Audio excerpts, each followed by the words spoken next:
দিয়েছি বন্ধুরা, দেখো ফোড়ন দিয়ে দিচ্ছি জিরে, শুকনো লঙ্কা, তেজপাতা।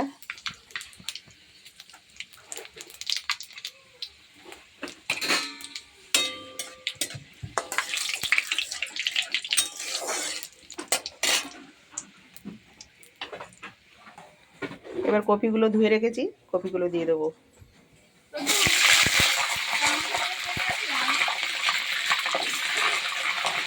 বড় বড় কপি কেটেছি বন্ধুরা।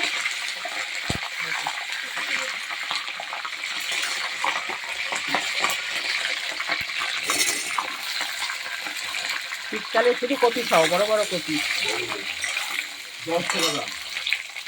একটু হলুদ দিয়ে ভাজা করবো। কপি ভাজা হয়ে গেছে বন্ধুরা, মশলাটা দিয়ে দিলাম। আদা, লঙ্কা, জিরে, হলুদ, লবণ, টমেটোটা দিয়ে দিলাম।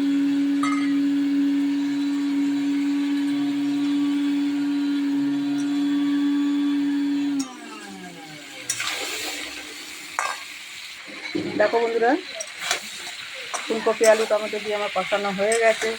এবার আমি সামান্য একটু জল দেবো, দিয়ে ঢাকা দিয়ে দেবো। এদিকে চচ্চড়ি করছি, ওটা প্রেশারে সিটি মেরে নিয়েছি, চচ্চড়িটা করবো।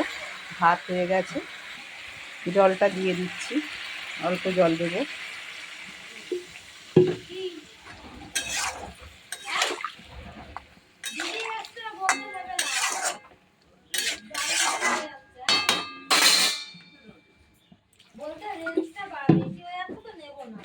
তরকারিটা হয়ে গেছে বন্ধুরা, অফ করে দিলাম, দিয়ে ঢাকা দিয়ে দিলাম। আর চচ্চড়িটা হচ্ছে।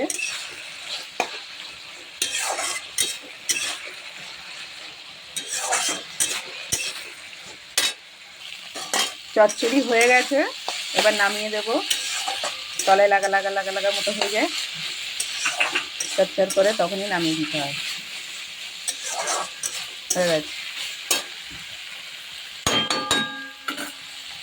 গ্যাসটা অফ করে দিলাম।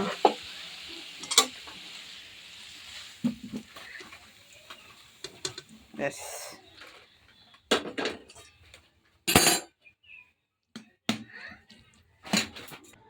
দেখো বন্ধুরা কত কি রান্না হয়েছে আমাদের। আমার ঘরেতে আমি দু রকম রান্না করেছি। এই যে ফুলকপি ডাঁটার চচ্চড়ি সব রকম সবজি দিয়ে, আর এটা হলো ফুলকপি আলু দিয়ে টমেটো দিয়ে নিরামিষ তরকারি। আর এদিকে হলো মূলোর ঘন্ট, হ্যাঁ এটা আমার মেয়ে করেছে।